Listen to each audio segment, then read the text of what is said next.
परसिंगा पंचायत नुआ समिति गठन कराला 2023 मसीह ये समिति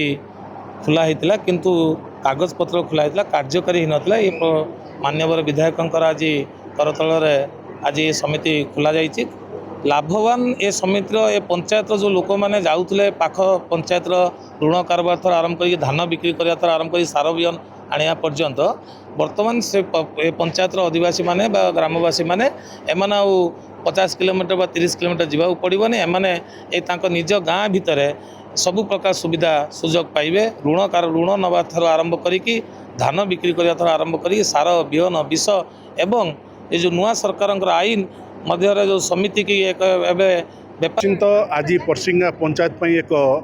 स्मरणीय मुहूर्त कारण परसिंगा पंचायत रे आज नूतन करी कृषि समवाय समितिर आज नूतन गृह नूतन कार्यालय उद्घाटन है ये निश्चिंत ये अंचल ये अंचल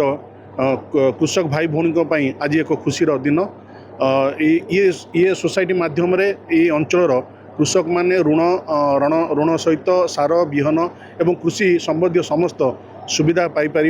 आमर लक्ष्य रही कृषक सरकार जिते योजना रही से योजना गुड़िक कृषक योजना गुड़िक किपर कृषक निकट में पहुँची पार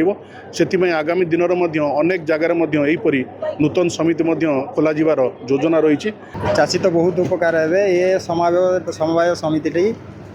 2023 मसीह रेजिस्ट्रेशन है किंतु आज पर्यंत कार्यकारी हो पार नाला जहाँ भी हो विधायक कान में पड़ा पर विधायक और एमपी समस्ते मिलमिशि ये अनुष्ठान टी आज उद्घाटन कर आम पंचायतवासी तथा आम ग्रामवासी बहुत खुशी अच्छा एवं बहुत उपकृत चाषी मानकर ऋण सुविधा चाषी माने